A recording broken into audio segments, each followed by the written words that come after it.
예레미야 2장은 이스라엘이 하나님을 반역하고 하나님을 배반하고 하나님에게 등을 돌리고 하나님에게서 돌아섰기 때문에 그들이 하나님의 심판을 받게 되었다라는 이유를 설명하고 있습니다. 사실 이사야의 구조나 예레미야의 구조가 비슷하기는 합니다. 그런데 긴박성에 있어서만큼은 이사야서보다는 예레미야서가 더 긴박하게 돌아가고 있다라고 하는 것을 기억하고 묵상하시면 되겠습니다. 특별히 하나님께서 이스라엘을 기억하고 있습니다. 어떤 기억이냐면 과거에 광야에서 약속의 땅에 이르기까지 그 과정을 기억하고 계십니다. 그래서 광야에서 나를 따랐다라고 하는 표현을 2절에서 사용하고 있죠. 또 내가 너를 위하여 내 청년 때의 인애와 내 신혼 때의 사랑을 기억한다 이렇게 표현하고 있습니다.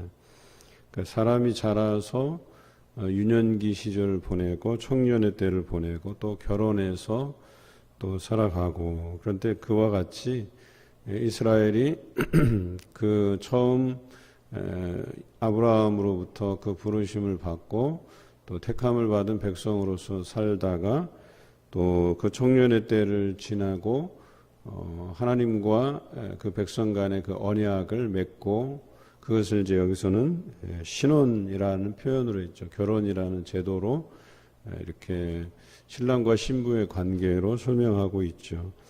그래서 그들을 사랑하여서 약속의 땅으로 이끌어내신 그 하나님을 여기서 말하고 있는 것이죠.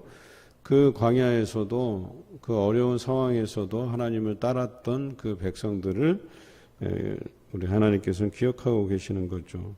또한 이스라엘은 여호와를 위한 성물, 즉 소산 중에서 첫 열매이다라고 표현하고 있어요. 그를 삼키는 자면 모두 벌을 받아 재앙이 그들에게 닥치리라고 언약의 말씀을 주신 거예요. 그러니까 그 사랑하는 백성을 건드린 백성들에 대한 보응을 말씀하셨어요. 그렇게 사랑한 백성이었는데, 그런데 그 백성들이 여호와를 멀리하였다는 것이죠. 참 하나님께서 그에게 주신 그 사랑이 얼마인데 그들은 하나님을 버렸다, 그리고 헛된 것을 따라 헛되이 행하였다라고 5절 하반절에 나오죠. 나를 멀리하고 가서 헛된 것을 따라 헛되이 행하였느냐 이렇게 책망하시죠. 뿐만 아니라 그들이 우리를 애굽 땅에서 인도하여 내시고 광야고 사막과 구덩이 땅, 건조하고 사망의 그늘진 땅, 사람이 그곳으로 다니지 아니하고 그곳에 사람이 거주하지 아니하는 땅을 통과하게 하셨던 그 광야에서 사실은 물이 없어서 먹을 것이 없어서 또 낮에 강렬히 쬐는 태양, 밤에 또 급변하는 온도, 사나운 짐승, 이런 것들로 인해서 죽임을 당할 수밖에 없는 그 길을 통과하게 하신 그 하나님을 이렇게 더 이상 찾지 않게 되는 것이죠. 보면 그렇게 광야를 통과하게 하시던 여호와께서 어디 계시냐 하고 말하지 아니하였도다. 이게 더 이상 하나님을 찾지 아니하였다 이런 표현이죠. 그리고 그들이 너희가 이리로 들어와서는 내 땅을 더럽히고 내 기업을 역겨운 곳으로 만들었다 그랬어요. 가나안에 들어가서 더 이상 하나님을 찾지 아니하고 우상을 섬기고 또 그것에게서 무엇인가를 얻으려 했다라고 하는 것입니다. 8절에 보니까 나에게 반역하며 선지자들은 바알의 이름으로 예언하고 무익한 것들을 따랐다 그랬어요. 백성들도 그렇고 관리들도 그렇고 또 하나님의 말씀을 대언하는 선지자들도 그랬다라고 하는 것이죠. 이렇게 백성이 악한 행위를 어디에 비유하고 있냐면 다른 이방인들도 그들이 섬기는 신을 버리지 않거늘 너희는 참신인 하나님을 버렸다 이렇게 표현하고 있는 것이죠. 10절에 너희는 기띔 섬들에 건너가 보며, 기띔은 이제 키프로스 서쪽에 있는 나라죠. 게달에서도 사람을 보내 이 같은 일이 있었는지를 살펴보라. 게달은 아라비아 반도. 그러니까 이런 동서를 다니면서 사람을 보내서 한번 알아보라. 그들이 섬기는 신들을 버린 예가 어디 있느냐? 없다는 거예요. 그런데 너희는 그것을 무익한 것과 바꾸었다 이렇게 표현하고 있죠. 그리고 12절에 그것으로 인해서 너희는 놀라고 떨지어다 두려워할지어다 라고 이야기합니다.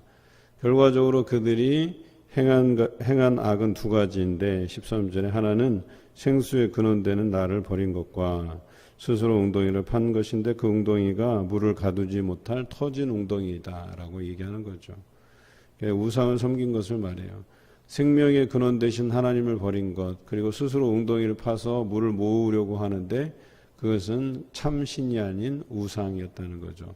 터진 웅덩이였다는 거죠. 물을 모으지 못하는 웅덩이와 같은 것이었다 이렇게 표현하고 있죠. 이 말씀은 굉장히 중요합니다. 예레미야에서 그들이 하나님의 심판을 받을 수밖에 없었던 그들의 잘못 두 가지를 지적한 말씀이에요. 생수의 근원되는 하나님을 버린 것, 그리고 물을 가두지 못하는 터진 웅덩이가 되는 다른 신들을 섬겼던 것, 그것이 잘못이다 이야기하고 있습니다. 그래서 그것으로 인해서 이스라엘이 그런 악한 일, 그 반역의 일로 인해서 포로가 된 것을 이야기하죠. 14절 이스라엘이 종이냐 시종이냐 어찌하여 포로가 되었느냐. 그러니까 종된 삶, 시종은 종의 신분에서 태어난 자손들을 시종이라고 부르죠. 그러니까 너희 백성이 포로가 되고 거기에 종, 노예가 되고 노예의 노예가 되고 이런 표현을 하고 있어요. 어린 사자들이 그를 향하여 부르짖으며 소리를 질러 그의 땅을 황폐하게 하였으며 그의 성읍들은 불타서 주민이 없게 되었으며 놉과 다바네스의 자손도 내 종소리를 상하게 하였다.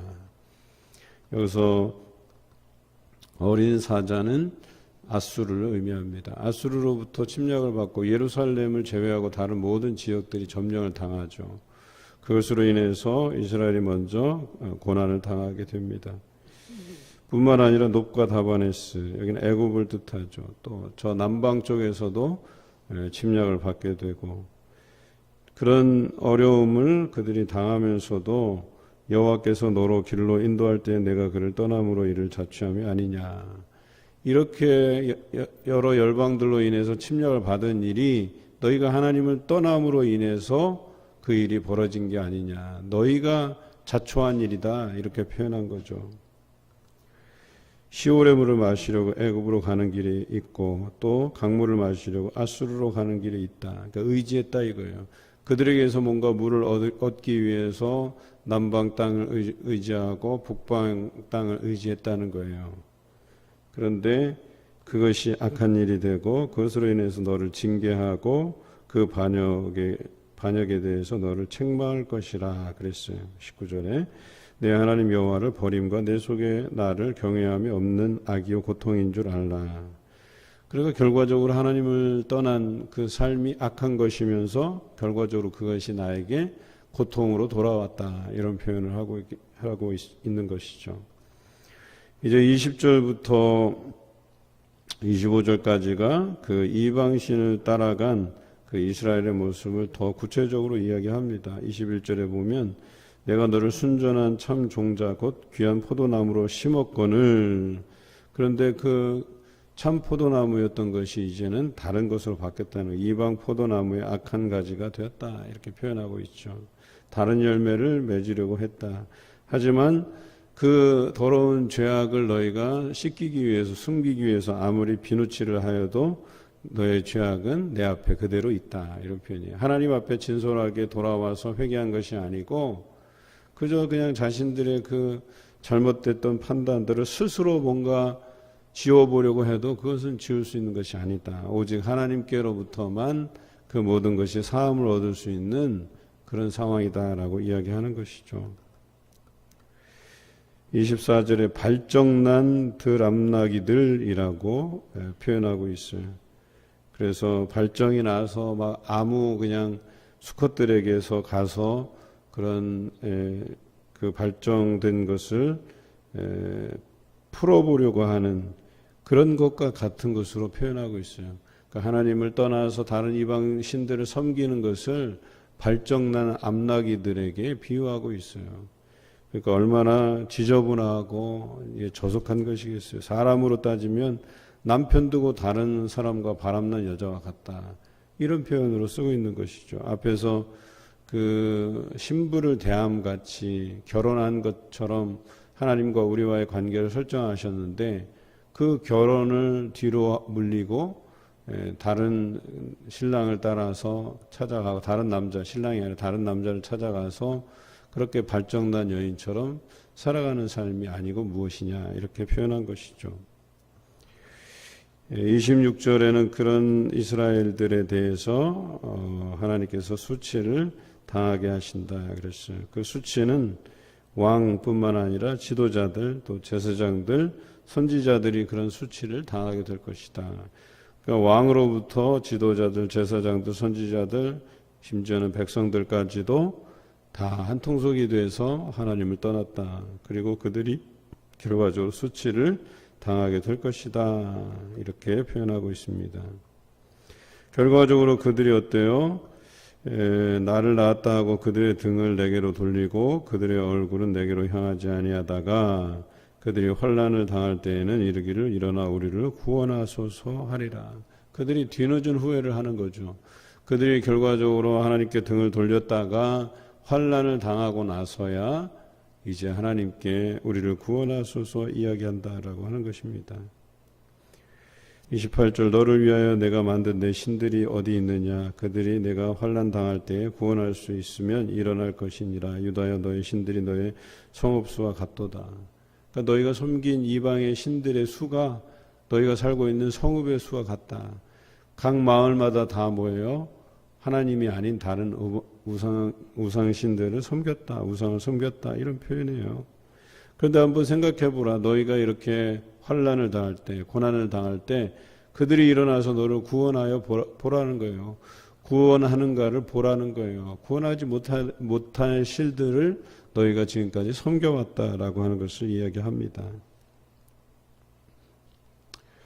너희가 나에게 대항함은 어찌 됨이냐 너희가 다 내게 잘못하였느니라 여호와의 말씀이니라. 이제 와서 보면 이것이 다 하나님께 범죄한 것이었다라고 하는 것을 너희가 알 뿐이다.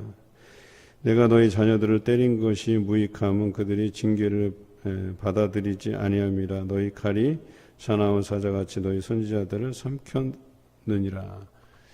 근실이 징계할 때 마음을 돌이켜서 하나님께로 돌아오면 괜찮아요. 그런데 징계함이 헛될 정도로 그 무익할 정도로 너희의 범죄함이 심했다는 거예요.